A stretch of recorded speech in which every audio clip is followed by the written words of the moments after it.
Breaking news చూస్తున్నారు. Janasena final list కి సంబంధించి ఆ ఉత్కంఠ మాత్రం కొనసాగుతోంది. ఇప్పటికే 18 మంది అభ్యర్థులను ప్రకటించింది జనసేన. పొత్తులో భాగంగా 21 ఎమ్మెల్యే సీట్లు కేటాయించడం జరిగింది జనసేనకు. ఇంకా 3 ఎమ్మెల్యే అభ్యర్థులను ప్రకటించాల్సి ఉంది జనసేన. కాకినాడ ఎంపీగా టీ టైమ్ ఉదయ్ పేరు వినిపిస్తోంది. ముఖ్యంగా బీజేపీ సీట్లు తేలిన తర్వాతే మిగిలిన జనసేన అభ్యర్థులపై క్లారిటీ వచ్చే అవకాశం ఉంది. 3 స్థానాలకు సంబంధించి పెండింగ్ లో ఉన్నాయి భీమిలి, పాలకొండ, దర్శి సీట్లకు సంబంధించి. అయితే ఇక్కడ బీజేపీకి సంబంధించి పూర్తి స్థాయిలో క్లారిటీ వచ్చిన తర్వాత అది ఈ రోజు కావచ్చు, రేపు కావచ్చు, ఎల్లుండి కావచ్చు, ఈ 3 రోజుల్లో బీజేపీ లిస్టు ఫైనల్ అయ్యే అవకాశం ఉంది. ముఖ్యంగా ఆంధ్రప్రదేశ్కి సంబంధించి ఆ తర్వాత జనసేనకి సంబంధించిన 3 సీట్లు కూడా ఖరారయ్యే అవకాశం ఉంది. ఎందుకంటే పొత్తులో భాగంగా ఈ రోజు చూసాం కీలకమైన మార్పు చోటు చేసుకుంది. ముఖ్యంగా పి గన్నవరానికి సంబంధించి అక్కడ తెలుగుదేశం పార్టీ స్థానం, కానీ అక్కడ పి గన్నవరానికి సంబంధించి మహాసేన రాజేష్కి అక్కడ స్థానికంగా వ్యతిరేకత వ్యక్తమవడంతో స్థానాన్ని మార్చేసిన పరిస్థితి. గిడ్డి సత్యనారాయణ బరిలోకి దించింది అక్కడ జనసేన. ఈ నేపథ్యంలో స్థానం బదిలీ అయ్యే అవకాశం ఉంది. ఆ బదిలీలో చూసాం ఎటువంటి ఈక్వేషన్స్ మారుతున్నాయో. సో అటువంటి పరిస్థితి వస్తే కనుక మరిన్ని సీట్లలో కాస్త అటు ఇటు అయ్యే అవకాశం ఉంది. కానీ ప్రస్తుతానికి మాత్రం 21 స్థానాలకు సంబంధించి 18 స్థానాలు ఖరారైపోయాయి. ఇంకొక 3 సీట్లు మాత్రమే మిగిలిన పరిస్థితి. ఆ 3 సీట్లు కూడా భీమిలి, పాలకొండ, దర్శిగా తెలుస్తోంది. సో ఎప్పటికల్లా పూర్తి స్థాయిలో క్లారిటీ వచ్చే అవకాశం ఉంది. తెలుసుకునే ప్రయత్నం చేద్దాం. ఎవరెవరికి దక్కే అవకాశం ఉంది కూడా తెలుసుకునే ప్రయత్నం చేద్దాం. మా ప్రతినిధి రాజేష్ అప్డేట్స్ అందించేందుకు లైవ్లో జాయిన్ అవుతున్నారు. రాజేష్, ఆ 3 స్థానాలకు సంబంధించి ఎప్పటిలోపు క్లారిటీ రావచ్చు జనసేన సీట్ల విషయంలో?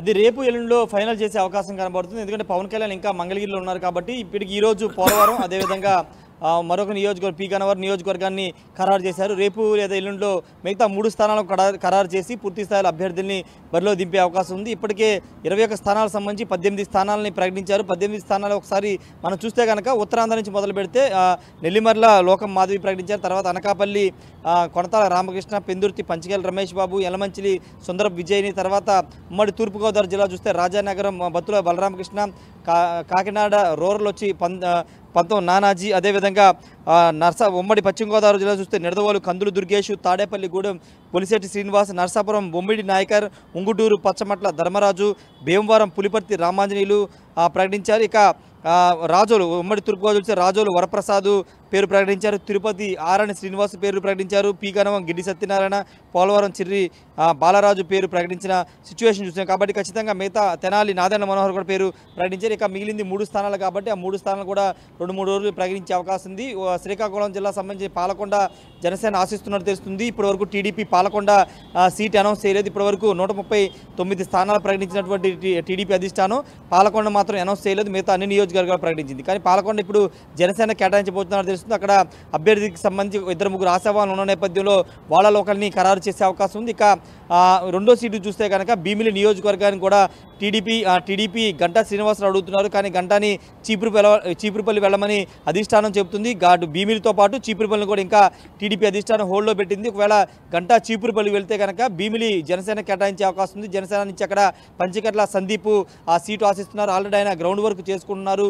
పవన్ కళ్యాణ్, నాదెండ్ల మనోహర్ కూడా కలిశారు. కాబట్టి ఒకవేళ భీమిలి నుంచి భీమిలి జనసేనకు వస్తే ఆయన పోటీ చేసే అవకాశం ఉంది. లేకపోతే గంటా చీపురుపల్లి కాదు మళ్ళీ భీమిలికి వస్తే కనుక ఆల్టర్నేటివ్ ఇప్పుడు మారే అవకాశం ఉంది. ఇక ఉమ్మడి ప్రకాశం జిల్లా దర్శి సీటు కూడా జనసేన ఆశిస్తున్నట్టు తెలుస్తుంది. దర్శి సంబంధించి ఎన్ఆర్ఐ వెంకట్ అక్కడ బరిలో దింపే అవకాశం జనసేన చేస్తుందని తెలుస్తుంది. ఈ 3 స్థానాలు కూడా ఖరారు అయిపోతే పూర్తి స్థాయిలో 21 పొత్తులో భాగంగా 21 స్థానాలు ఇచ్చారు. కాబట్టి 21 స్థానాలు అభ్యర్థులు ప్రకటించినట్టు ఉంటుంది. పూర్తి స్థాయిలో ఎన్నికల క్షేత్రంలోకి పవన్ కళ్యాణ్ తన అభ్యర్థులతో వెళ్లే అవకాశం ఉంది. ఎందుకంటే 27వ తారీఖు తర్వాత పవన్ కళ్యాణ్ వారాహి యాత్ర పిఠాపురం నుంచి తన ఎన్నికల ప్రచారాన్ని ప్రారంభించబోతున్నారు. ఎందుకంటే తాను ప్రకటించుకున్నటువంటి పిఠాపురం నుంచి ఎన్నికల ప్రచారాన్ని ప్రారంభించబోతున్నట్లు పవన్ కళ్యాణ్ ఇప్పటికే ప్రకటించారు. అది 27-28 అనేది రేపు ఎల్లుండిలో క్లారిటీ వచ్చే అవకాశం ఉంది. కాబట్టి పూర్తిగా ఆయన కూడా ఎన్నికల ప్రచారంలోకి వెళుతున్నారు. కాబట్టి అభ్యర్థులు మిగతా 3 అభ్యర్థులు కూడా ఖరారు చేసి వాళ్ళని కూడా ఎన్నికల ప్రచారానికి సిద్ధమవ్వాలని చెప్పే అవకాశం ఉంది. మరోవైపు టీడీపీ ఇప్పటికే 139 స్థానాలు ప్రకటించింది. ఇంకా బీజేపీ మాత్రం ఇంకా తన 10 స్థానాల మీద కసరత్తు చేస్తూనే ఉంది. కాబట్టి వాళ్ళు ఇంకా ఆలస్యమయ్యే అవకాశం ఉంది. ఇంకా 2-3 రోజుల తర్వాత బీజేపీ లిస్టు వచ్చే అవకాశం ఉంది. ఎందుకంటే జాతీయ స్థాయిలో 6 పార్లమెంటు స్థానాలకి, అసెంబ్లీ స్థానాలకి అక్కడి నుంచి ఆమోదం రావాలి. అక్కడే చర్చలు జరుగుతున్నాయి. కాబట్టి జాతీయ స్థాయిలో అక్కడ కొలిక్కి వచ్చిన తర్వాత మాత్రమే భారతీయ జనతా పార్టీ సీట్ల పైన ఈ మధ్యలోనే ఎందుకంటే మార్పులు చేర్పులు చోటు చేసుకున్న పరిస్థితి చూస్తున్నాం. దాంతోపాటు క్యాండిడేట్స్ విషయంలో కూడా కాస్త తర్జన భర్జన పడుతున్న పరిస్థితి చూస్తున్నాం. ఈ నేపథ్యంలో ఇటు భీమిలి, పాలకొండ, దర్శి 3 సీట్లే బాకీ ఉండే అవకాశం ఉందా, లేకపోతే కొద్దిసేపటి క్రితం మనం మాట్లాడుకున్నట్టు గన్నవరానికి సంబంధించి కూడా గన్నవరం ఆల్రెడీ ఇప్పుడు జనసేన అకౌంట్లోకి వచ్చింది కాబట్టి దానికి ఆల్టర్నేటివ్ ప్లేస్లో టీడీపీకి వెళ్ళే అవకాశం కనిపిస్తుందా? ఇటువంటి ఈక్వేషన్స్ ఉన్నాయి కదా, ఏం జరుగుతోంది జనసేనకు సంబంధించి? అంటే టీడీపీ తీసుకునే స్థానాలు భారతీయ జనతా పార్టీ స్థానాలకు సంబంధించినటువంటి అక్కడ మారే అవకాశం ఉంది. జనసేనకి దాదాపు ఇప్పుడు మనం చెప్పిన 3 స్థానాలే ఖరారయ్యే అవకాశం ఉంది. ఇంతకుముందు చెప్పిన ఈక్వేషన్ చీపురుపల్లి నుంచి గంట అటు నుంచి ఇటు కనుక మారితే కనుక అక్కడ ఈక్వేషన్ మారుద్ది. మిగతాది మాత్రం రాయలసీమ సంబంధించి కడపతో పాటు తిరుపతికి సంబంధించి కానీ లేకపోతే అనంతపురం సంబంధించి కానీ కొన్ని స్థానాల్లో కర్నూలు, ఆలూరు, అదేవిధంగా ఆదోని కూడా సంబంధించినటువంటి క్లారిటీ రావాల్సి ఉంది కాబట్టి అక్కడ మార్పులు చేర్పులు జరిగే అవకాశం ఉంది. అక్కడ ఆదోని, ఆలూరు సంబంధించి భారతీయ జనతా పార్టీ అడుగుతున్నట్టు తెలుస్తుంది. ఆ స్థానాలు పడుతూ ఉమ్మడి కడప జిల్లా సంబంధించి బద్వేలు కానీ లేకపోతే జమ్మలమడుగు ఈ 2 స్థానాలు, రాజంపేట ఈ 3 స్థానాలు ఇంకా పెండింగ్లు ఉన్నాయి కాబట్టి ఆ స్థానాల్లో బీజేపీ ఎన్ని తీసుకుంటుంది తర్వాత టీడీపీ ఎన్ని తీసుకుంటుంది అనేది స్పష్టత రావాల్సి ఉంటుంది. కాబట్టి జనసేనకు వెళ్ళిపోయిన సీటుకు సంబంధించి ఆల్టర్నేటివ్ బీజేపీ, టీడీపీ మధ్య మార్చుకునే అవకాశం అయితే కనబడుతుంది. సచిన్ రైట్, ఇప్పుడు ఒకసారి ఇండివిజువల్గా మాట్లాడుకుంటే, ఎందుకంటే భీమిలి కావచ్చు, పాలకొండ కావచ్చు, దర్శి కావచ్చు, భీమిలి నుంచి మొదలు పెడితే అక్కడ ఆల్రెడీ జనసేన నుంచి అంటే వైసీపీ నుంచి జనసేనకు చెందిన వంశీ ఆయన టికెట్ ఆశించిన పరిస్థితి భీమిలి విషయంలో. సో అక్కడ టికెట్ దాదాపు కన్ఫర్మ్ అయ్యే అవకాశం ఉందా, లేకపోతే ఆఖరి నిమిషంలో ఏమైనా మార్పులు చేర్పులు జరిగే అవకాశం కనిపిస్తోందా? అంటే భీమిలి నుంచి వంశీకృష్ణ యాదవ్ సీటు అడగట్లేదు. ఆయన విశాఖ సౌత్ సీటు ఆశిస్తున్నారు. ఆయన విశాఖ సౌత్ దాదాపుగా ఆయన పేరు ఖరారైపోయింది. ఎందుకంటే ఇంతకుముందు ఆయనకి నియామక పత్రాలు కూడా పవన్ కళ్యాణ్ ఇచ్చేశారు. అటు పెందుర్తితో పాటు యలమంచిలి, విశాఖ సౌత్ కూడా ఇచ్చేశారు. భీమిలి మాత్రం పెండింగ్ ఉంది. భీమిలి జనసేన ఖాతాలోకి వెళ్తుందా, టీడీపీ ఖాతాలోకి వెళుతుందా అనేది 2 రోజులు తెలిసే అవకాశం ఉంది. ఎందుకంటే భీమిలి నుంచి గంట అడుగుతున్నారు, చీపురుపల్లికి వెళ్ళలేను అనే ఒక మాట చెప్తున్నారు. కాబట్టి ఇంకా అధిష్టానం ఫైనల్ చేస్తే చీపురుపల్లి వెళ్ళిపోతే కనుక భీమిలి ఇక్కడ ఖాళీ అవుతుంది. అక్కడ పంచకర్ల సందీప్ ఉన్నారు, అక్కడ పనిచేసుకుంటున్నారు కాబట్టి ఆయనకు వచ్చే అవకాశం ఉంది. వంశీకృష్ణ శ్రీనివాస్ యాదవ్కి దాదాపుగా సౌత్ ఖరారైపోయింది, విశాఖ సౌత్ కాబట్టి అక్కడ ఇంకా ఇబ్బంది ఏమి ఉండదు. కానీ ఇక్కడ భీమిలి విషయంలోనే ఒక పెండింగ్ ఉంది.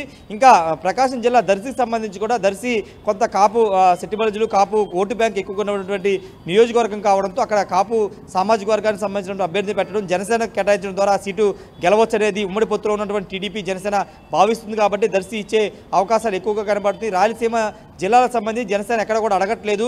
గతంలో ప్రచారం జరిగినప్పటికీ ఒక తిరుపతి తీసుకున్నారు కాబట్టి మిగతా అనంతపురం కానీ కర్నూలు కానీ ఎక్కడ సీటు అడగట్లేదు. కాబట్టి ఇప్పుడు ఎలాగో తిరుపతి తీసుకున్నారు కాబట్టి ప్రకాశం జిల్లాలో దర్శి తీసుకుంటే పూర్తి స్థాయిలో అడ్జస్ట్మెంట్ అనేది జరుగుతుందనేది ఆ పార్టీ భావిస్తుంది. ఒకవేళ టీడీపీ ఒక సీటు పీ గన్నవరం లాస్ చేసుకుంది కాబట్టి ఆ లాస్ అనేది ఇక్కడ భారతీయ జనతా పార్టీకి ఇచ్చే సీట్ల మధ్య అడ్జస్ట్మెంట్ జరిగే అవకాశం, అది కూడా ఆలూరు, కర్నూలు, కడప ఈ 2 జిల్లాలకు సంబంధించి అడ్జస్ట్మెంట్ జరిగే అవకాశం ఉంది. Sachin right Rajesh, thanks for update. So మొత్తంగా అయితే మాత్రం జనసేన ఫైనల్ లిస్ట్ కి సంబంధించి ఉత్కంఠ కొనసాగుతోంది. మీరు ఆన్ స్క్రీన్ చూస్తున్నారు, దాదాపు 21 మందికి సంబంధించి 18 సీట్లు ఖరారైపోయాయి. ఆ లిస్టు మీరు చూస్తున్నారు ఆర్టీవీ స్క్రీన్ మీద. నెల్లిమర్ నుంచి లోకం మాధవి, తెనాలి నుంచి రాదల మనోహర్, కాకినాడ రూరల్ నుంచి పంతం నానాజీ, ఇలా మొత్తం 21 మంది లిస్టులో 18 మంది పేర్లు ఖరారైపోయాయి. మిగతా 3 స్థానాలకు సంబంధించి భీమిలి, పాలకొండ, దర్శి ఈ 3 స్థానాలకు సంబంధించి పేర్లు ఇంకా ఖరారు అవ్వాల్సి ఉంది. 21 మందిలో 18 మంది లిస్టుకి సంబంధించి కన్ఫర్మేషన్ అయిపోయింది. ఇప్పుడు మిగిలిన 3 స్థానాలకు సంబంధించి ఎప్పటికల్లా క్లారిటీ రాబోతుందనే ఒక ఉత్కంఠ మాత్రం కొనసాగుతోంది.